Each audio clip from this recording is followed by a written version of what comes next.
Iniciamos con una breve introducción al fascinante recorrido de la ciencia y en particular de la psicología, desde sus primeras manifestaciones en la antigüedad hasta su consolidación como disciplina científica. Exploraremos dos etapas principales: la etapa precientífica, caracterizada por la influencia de la filosofía y las creencias culturales, y la etapa científica, en la que la psicología adopta un enfoque empírico. Antes de sumergirnos en el desarrollo de la psicología en el Europa antiguo, permítanme presentar a los integrantes de este equipo. Cabello Caballero Rosa, Fiorella Sánchez Centurión, Tica Rocibel Guadaña, Lourdes Cabello Sononi y quien les habla, Eduardo Guerrero. En el año 3000 a.C., en Egipto y en Mesopotamia, surgieron los primeros conocimientos de astronomía, medicina y matemáticas, donde las prácticas médicas combinaban explicaciones espirituales, mostrando cómo las creencias influían en la comprensión del cuerpo y la mente. Luego, en el siglo V a.C., en Grecia, antiguos filósofos como Sócrates, Platón y Aristóteles transformaban el pensamiento al cuestionar la naturaleza del alma y la percepción humana. Sócrates enfatizaba en el autoconocimiento.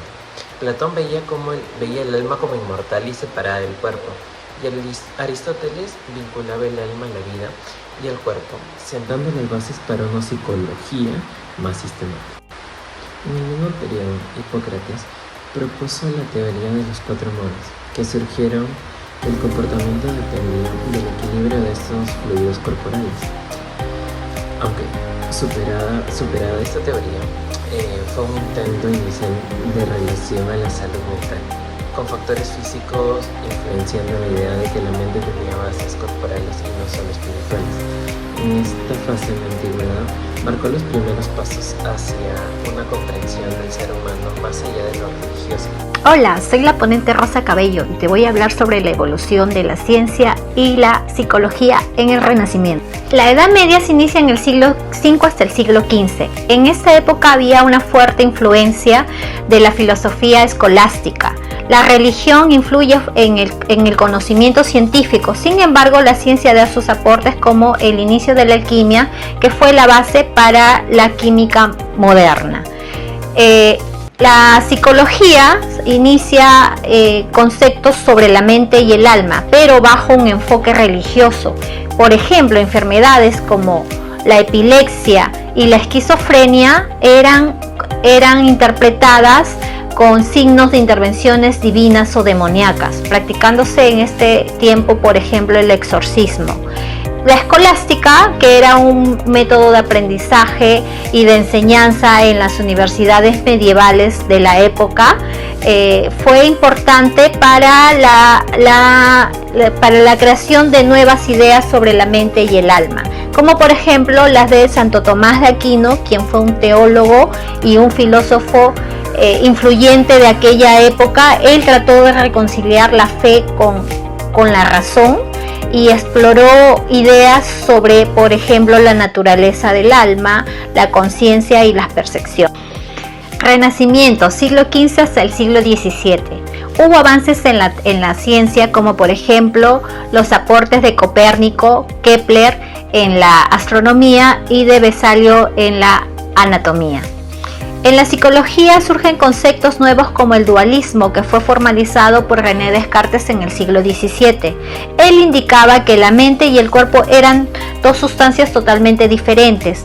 El cuerpo era una máquina física y la mente era algo inmaterial. Es aquí donde surge el dualismo cartesiano, que abre un debate profundo sobre la naturaleza de la conciencia, la identidad y las percepciones.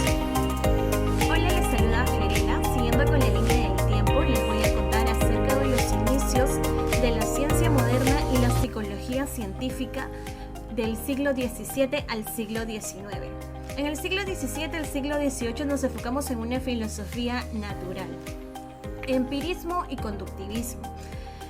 John Locke, en Ensayo de Entendimiento Humano, introduce la idea de la mente como tabula rasa, dando base a estudio de la percepción. David Hume, en 1739 a 1740, en Tratado de la Naturaleza Humana, cuestiona la noción de causa y efecto y sostiene que nuestras creencias se basan en nuestras propias experiencias. Charles Darwin, en 1859, introduce la teoría de evolución, afectando el pensamiento psicológico con conceptos de adaptación y variación. Wundt, en 1879, establece el primer laboratorio de psicología experimental en Leipzig, marcando el nacimiento de la psicología como ciencia. Wundt y Edward Titchener desarrolla el estructuralismo descomponiendo los procesos mentales en componentes básicos. William James, por último, en 1890, publica Principles of Psychology, fundamenta la psicología funcional y enfatiza en la adaptación de la mente a la experiencia.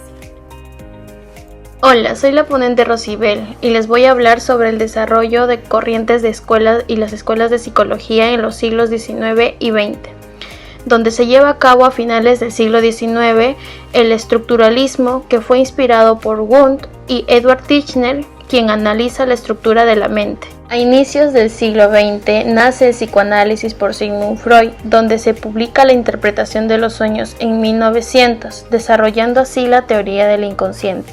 Luego se dio en 1913 el conductismo, donde John Watson y Skinner promueven la psicología como el estudio del comportamiento observable. Se ve también la fisiología y la neurobiología, donde se ven avances en el estudio del sistema nervioso e impulsan el entendimiento del comportamiento. Un saludo cordial con todos, soy la ponente Lourdes Caballero, siguiendo con la línea de tiempo en la psicología contemporánea del pleno siglo XXI. Vamos a hablar de la neurociencia cognitiva, que es netamente el estudio de las bases biológicas para entender los procesos mentales. Como en la actualidad podemos ver el uso frecuente de la resonancia magnética. Por otro lado, tenemos la psicología positiva, donde según Martin Seligman introduce el estudio del bienestar y las fortalezas humanas para ver los efectos causados en ellos. Y bueno, llegando a la conclusión, podemos evidenciar en una línea de tiempo donde los inicios de la psicología se basaban netamente en creencias y especulaciones filosóficas, hasta la actualidad, en donde podemos ver el complemento con estrategias didácticas como la inteligencia artificial y otro tipo de psicología que va cada día escalando más en la línea de tiempo, como la psicología económica. Y podemos ver que es muy importante conocer sus inicios a lo largo de la historia para poder entender y analizar los aspectos biológicos de cada ser humano, la mente, el alma y todo llevarlo en complemento. Bueno, espero que haya sido de mucha ayuda nuestro video. Muchas gracias por su atención. Fue un video informativo de todos nuestros compañeros. Hasta la próxima ocasión.